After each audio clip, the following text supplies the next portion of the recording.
Welcome to my class. This video lecture is on FV function and this is part 2. आइएगा इसके अंदर हम पहले एक क्वेश्चन को क्रिएट करेंगे और उसके बाद उसके आंसर को हम इंप्लीमेंट करेंगे. FV returns the future value of an investment based on periodic, constant payments and a constant interest rate.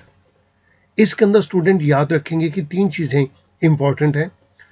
Future value के बेस के अंदर एक तो इन्वेस्टमेंट पीरियोडिक है, ये हम कॉन्स्टेंटली कुछ पेमेंट्स करेंगे और रेट ऑफ इंटरेस्ट भी सेम ही रहेगा.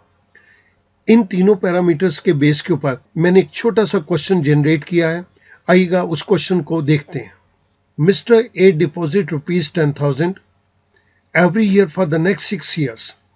What shall be the total amount at the end if banker pays interest at 10%?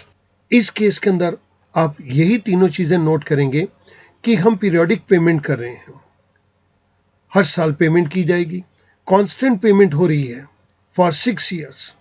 ये अमाउंट चेंज नहीं हो रहा, 6 ईयर तक ये अमाउंट कॉन्स्टेंटली पे किया जा रहा है और रेट ऑफ इंटरेस्ट भी 6 साल तक 10% ही रहेगा.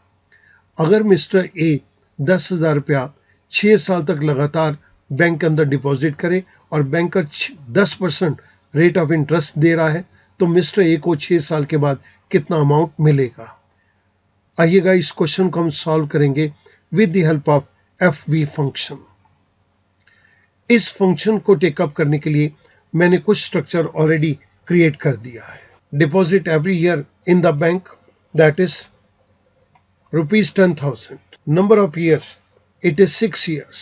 Interest rate, that is 10%. मैं यहाँ पर ये आर्गुमेंट्स को लिख देता हूँ. This is PMT. This is NPER. This is rate. मैं यहाँ पर फ्यूचर वैल्यू को कैलकुलेट करूंगा. Equals to FP. Rate is given to us 10%. Comma, number of years 6. PMT, क्योंकि ये हर साल ये अमाउंट हमारे से जाएगा तो मैं इस अमाउंट को नेगेटिव कर देता हूं so that we get positive answer. Present value आज की डेट के अंदर ये वैल्यू 0 है. मैं पे करूंगा at the end of the period. I press enter. मेरे पास ये वैल्यू आ गई 77,156 रुपीज 10 पैसा. इट मीन्स कि मिस्टर ए अगर 10,000 रुपया 6 साल तक जमा कराएगा और बैंकर 10% रेट ऑफ इंटरेस्ट दे रहा है तो 6 साल के बाद मिस्टर ए को ये अमाउंट मिल जाएगा. जिस फंक्शन को हमने यहाँ पे इंप्लीमेंट किया, मैं आपकी रेफरेंस के लिए वही फंक्शन को नीचे लिख देता हूँ.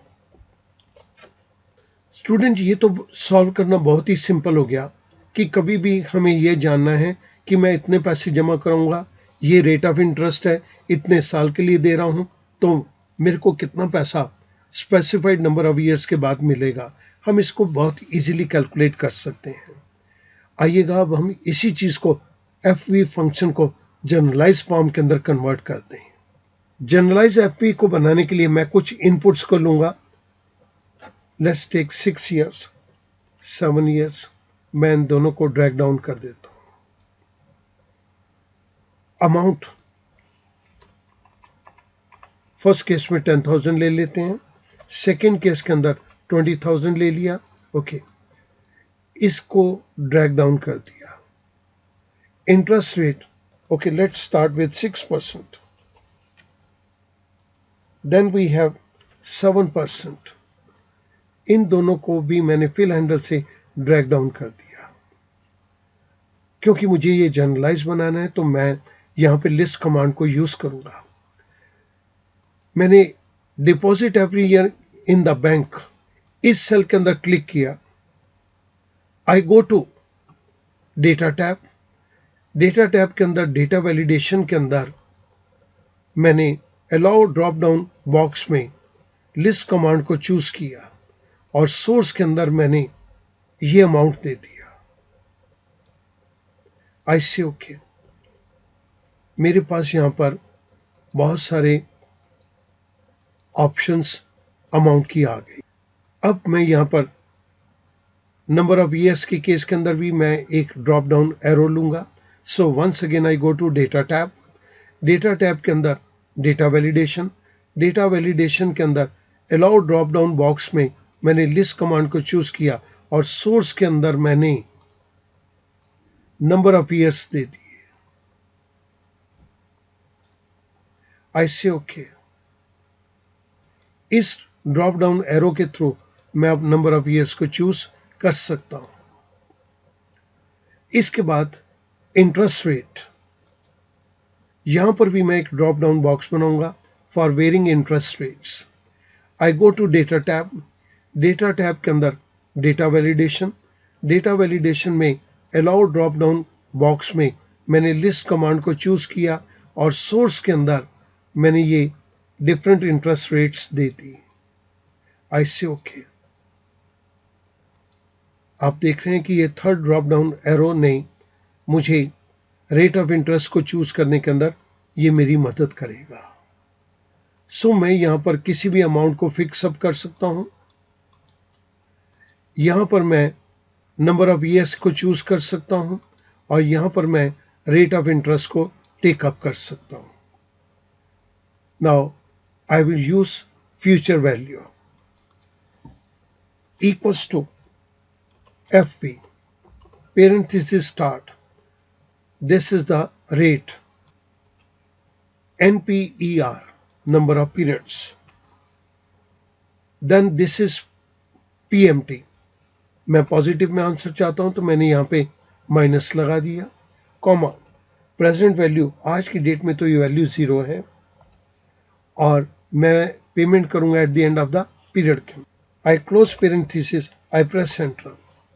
जैसे ही मैंने एंटर प्रेस किया मेरे पास यहां पर एक अमाउंट निकल के आ गया. Now students, if I change this amount you can see that the information changes. I can change the number of years. I can change the rate of interest. जैसे ही आप इसको चेंज करेंगे ये फ्यूचर वैल्यू आपको instantly calculate करके बतला देगा. कुछ भी डिपॉजिट का अमाउंट हो सकता है, कोई भी नंबर ऑफ ईयर्स हो सकते हैं, कुछ भी इंटरेस्ट रेट हो सकता है. ऑफ कोर्स ये हमारी इनपुट के ऊपर डिपेंड करेगा. अगर आप इनपुट्स के अंदर इसको थोड़ा सा और बड़ा कर देंगे तो ये फुली जनरलाइज आपका फ्यूचर वैल्यू का एक क्वेश्चन बन जाता है.